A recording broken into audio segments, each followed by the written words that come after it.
Mail station সম্পূর্ণটা স্টেশনটা তুলে ধরা হয়েছে। সেটা হলো এটা ticket counter, station building, platform. শিলিগুড়ির যুবকের হাতে সিকিম রেল প্রকল্পের অভিনব মডেল, রেল দপ্তরের নজরে উদ্যোগ। প্রথমবারের মতো সিকিমে রেল চলাচলের স্বপ্ন এখন বাস্তবায়নের পথে। বহু প্রতীক্ষিত সেবক রংপো রেল প্রকল্প ইতিমধ্যে শেষ পর্যায়ের কাজের দিকে এগোচ্ছে। যদিও পাহাড়ি অঞ্চলে ঘন ঘন ধস ও দুর্গম ভৌগোলিক পরিস্থিতি প্রকল্পের কাজে বারবার বাধা হয়ে দাঁড়াচ্ছে, তবুও দ্রুত গতিতেই এগিয়ে চলেছে এই ঐতিহাসিক উদ্যোগ। প্রকল্প ঘিরে সাধারণ মানুষের প্রত্যাশা ও উৎসাহও সমান তালে বাড়ছে। এই প্রত্যাশার মধ্যেই নজর কেড়েছে শিলিগুড়ির সাউথ একটিয়াশালের যুবক সুব্রত পাল। তিনি তৈরি করেছেন সেবক রংপো লাইনের ওপর ভিত্তি করে রেল প্রকল্পের একাধিক অভিনব মডেল। তার তৈরি মডেলগুলি শুধু শখের বশেই নয়, বাস্তব প্রকল্পের সঙ্গে সামঞ্জস্যপূর্ণভাবে গড়ে তোলা। ফলে প্রকল্পের ভবিষ্যৎ রূপ এক ঝলকেই ফুটে উঠছে সাধারণ মানুষের সামনে। সম্প্রতি সুব্রত পাল ম্যালি স্টেশনের একটি মডেল নির্মাণ করেছেন, যা বিশেষভাবে আলোচনায় এসেছে। এই মডেলে রয়েছে প্রায় 1.5 কিলোমিটার দীর্ঘ রেল লাইন পথ ও 2টি টানেল, স্টেশন প্রাঙ্গণ ও আশপাশের সাময়িক পরিবেশের নিখুঁত চিত্রায়ন। টানেল, পাহাড়ি গঠন ও প্রকল্প শেষ হলে এলাকাটি দেখতে কেমন হবে তা তার মডেলের মাধ্যমে সুন্দরভাবে তুলে ধরা হয়েছে। এর আগে সুব্রত পাল সেবক রংপুর রেল প্রকল্পের রিয়াং স্টেশনের মডেলও তৈরি করেছিলেন। সেটি স্থানীয় মহলে ব্যাপক সাড়া ফেলে। এবার ম্যালি স্টেশনের মডেল নিয়েও শিলিগুড়ি ও পার্শ্ববর্তী এলাকার মানুষদের মধ্যে ব্যাপক উৎসাহ দেখা দিয়েছে। শুধু সাধারণ মানুষ নয়, প্রকল্পে নিযুক্ত সরকারি সংস্থা ও রেল দপ্তরও নজর দিয়েছে এই উদ্যোগের দিকে। জানা গিয়েছে আগামী সোমবার সুব্রত পালের তৈরি মডেলটি নিজেদের কাছে সংগ্রহ করবে সেবক রংপো রেল প্রকল্পের কাজ করা সংস্থা। বিশেষ করে মডেলে দেখানো টানেল 8 থেকে টানেল 9 পর্যন্ত প্রায় 1.5 কিলোমিটার রেলপথ নির্মাণের কাজে এই মডেলটি সহায়ক হিসেবে ব্যবহৃত হবে। সংস্থার কর্মীরা মডেল দেখে প্রকল্পের বাস্তব কাজের জন্য প্রয়োজনীয় ধারণা নিতে পারবেন।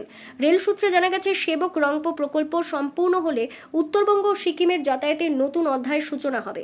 সেবক ও সিকিমের পাহাড়ি পথ পাড়ি দেওয়া অনেক সহজ হয়ে যাবে। ফলে পর্যটন শিল্প থেকে শুরু করে সীমান্ত এলাকায় প্রতিরক্ষা ও বাণিজ্যিক ক্ষেত্রে ব্যাপক সুবিধে মিলবে। এর আগে শিলিগুড়ির এই যুবক অভিনব উদ্যোগ প্রকল্পকে ঘিরে মানুষের আগ্রহ আরও বাড়িয়ে তুলেছে। সুব্রত পালের এই প্রচেষ্টা প্রমাণ করে শুধু সরকারি সংস্থা বা প্রকৌশলী নয়, সাধারণ মানুষও স্বপ্ন দেখাতে ও তার রূপ কল্পনায় গড়ে তুলতে সমান ভূমিকা রাখতে পারে। শিলিগুড়ির এই যুবকের হাতে তৈরি রেল প্রকল্পের মডেল এখন হয়ে উঠেছে সিকিম রেলের স্বপ্নযাত্রার এক প্রতীক। নমস্কার, আমি সুব্রত পাল বলছি শিলিগুড়ি থেকে। তো এটা হচ্ছে সেবক টু রংপুর রেলওয়ে প্রজেক্ট। এটা যেটা সেবক থেকে স্টার্ট হয়, রংপুর পর্যন্ত শেষ হয়।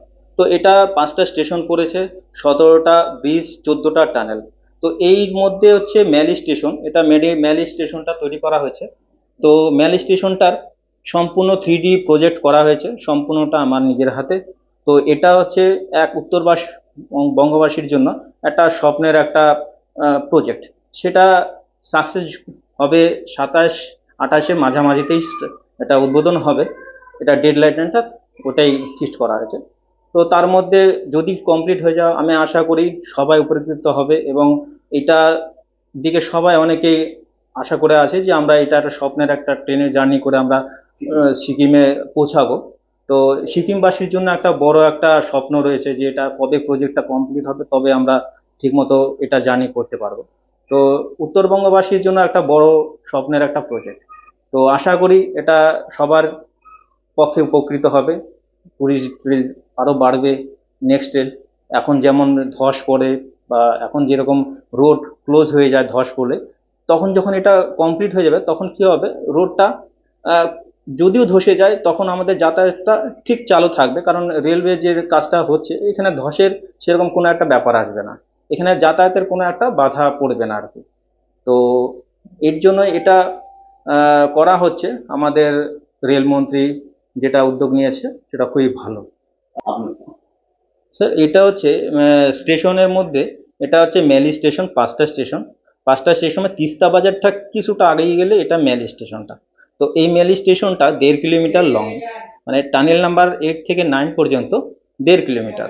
তো 1.5 কিলোমিটারটা সম্পূর্ণই একটা 8 ফিট বা 2 ফিটের মধ্যে একটা 3D প্রজেক্টটা কমপ্লিট করা আছে, দেখানোর জন্য যে এটা নেক্সট যখন কমপ্লিট হবে তখন এই প্রজেক্টটা দিয়ে এমনটা হইতে পারে।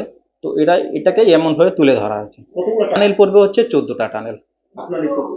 আমার এখানে 2টো টানেল, 8 নাম্বার আর 9 নাম্বার, দুটো টানেল পড়ছে। এটা গত ধরেন 3 মাস যাবত এটা বানাচ্ছ, 90 দিন ধরে আমি এটা কমপ্লিট করেছি।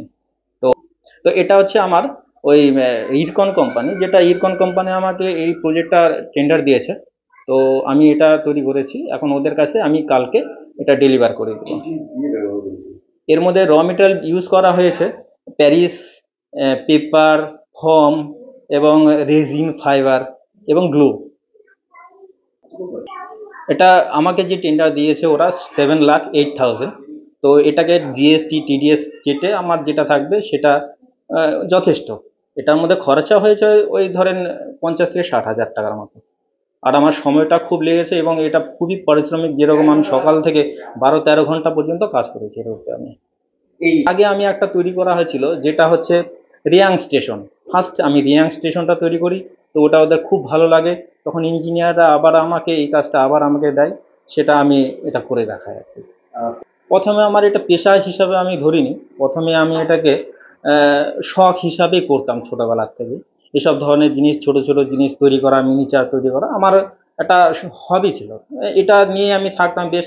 স্কুলে যখন পড়াশোনা করছি, আমি এটা উত্তম দাস যে ছিল ওনাকে দেখে আমি কিছুটা ওর অনুপ্রেরণা পেয়েছি যে এই ধরনের জিনিস খুব ভালো লাগে। তো তারটাও দেখতাম এবং আমি ছোট ছোট জিনিস তৈরি করতাম। ড্রয়িং করার থেকে শুরু করে ছোট ছোট সব কিছু আমি তৈরি করতে খুব ভালোবাসতাম। যখন ধীরে ধীরে ধীরে ধীরে যখন আমি এটা বড় ধরনের জিনিস তখন তৈরি করি, তখন আমি একটা এরকম মডেল তৈরি করা হয়, যেটা দেখে ইঞ্জিনিয়ার ওরাও চয়েস করে, তো আমাকে কল করে ওদের কোম্পানিতে। তো ওখান থেকে আমাকে এই টেন্ডারটা দেওয়া হয়। কেমন লাগছে এমন একটা ঐতিহাসিক সাক্ষী আপনি যে হতে যাচ্ছেন? এটা তো আমার পক্ষে খুব গর্বের বিষয় যে আমি একটা এই ধরনের বড় একটা প্রজেক্টের ছোট্ট সামান্য একটা আমার হাতের কাজ একটুখানি দেখাতে যাচ্ছি তো দর্শকের কাছে। তো আমি খুবই উপকৃত, আপনাদের চ্যানেলকেও আমি ধন্যবাদ জানাই এবং সবাই যেন এইটা দেখে এবং আমাকে যেন উৎসাহ করে, আমি যেন নেক্সট যেন এটা চালিয়ে যেতে পারি।